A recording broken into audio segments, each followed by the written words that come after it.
जय जिनेन्द्र।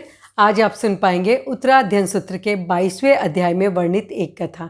इस कथा का संबंध 22वें तीर्थंकर अरिष्टनेमि के छोटे भाई रथनेमि के जीवन से है। अरिष्टनेमि साधु जीवन स्वीकार कर लेते हैं, दीक्षा ग्रहण कर लेते हैं और उनके जाने के बाद राजकुमारी राजीमती भी आजीवन ब्रह्मचर्य व्रत ग्रहण कर लेती है।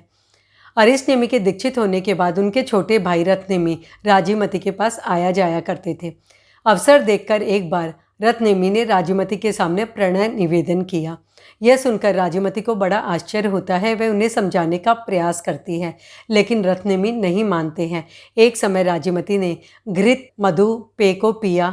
रथनेमि आने वाले थे, उसी समय मदन फल खाकर एक थाल में बमन किया और रथनेमि से कहा, आप इसे ग्रहण कीजिए। इस पर रथनेमि कहते हैं, राजकुमारी, क्या आप इतना भी नहीं जानती कि बमन की हुई वस्तु ग्रहण करने योग्य नहीं होती? यह सुनकर राजकुमारी राजीमती कहती है, फिर आप मेरी वांछा क्यों कर रहे हैं? क्योंकि मैं भी तो आपके भाई अरिष्टनेमि के द्वारा वांत हूँ, वमित हूँ। और उसके बाद बोध देती है रथनेमि को, कहती है, यह मनुष्य जीवन बड़ा दुर्लभ है। बड़े पुण्य के बाद हमें यह मनुष्य भाव प्राप्त हुआ है। इसे काम भोगों में क्यों व्यर्थ गंवाया जाए, बल्कि इस जीवन में तो हमें भाव से मुक्ति मिल जाए, ऐसा कुछ उपक्रम करना चाहिए। हमें साधु जीवन स्वीकार करना चाहिए।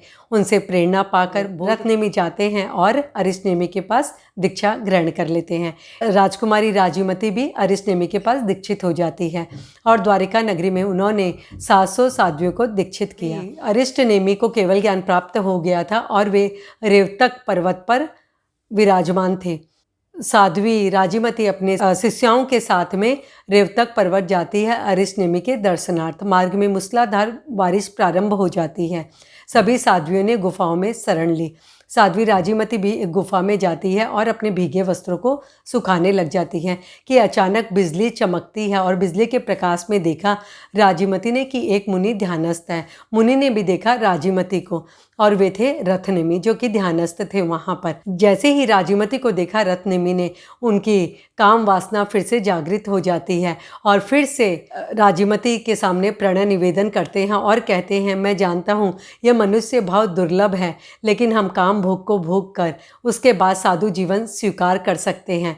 और इस तरह राजीमती के सामने प्रणय निवेदन करते हैं बार बार। राजीमती उन्हें समझाती है, उन्हें बोध देती है और उन्हें पथभ्रष्ट होने से फिर से बचाती है, संयम के मार्ग पर पुनः स्थित करती है। और इस तरह रथनेमि पुनः एक बार भटकते भटकते मार्ग से बच जाते हैं और अपनी साधना में आगे बढ़ते हैं। रथनेमि का पूर्ण जीवन था 901 वर्षों का।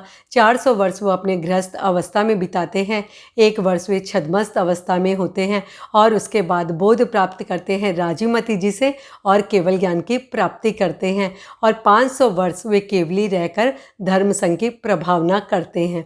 ये था जीवन मुनि रथनेमि का, जो कि आपने सुना। जय जिनेन्द्र। जैन धर्म की रोचक जानकारियों के लिए देखते रहिए जैन कहानियाँ।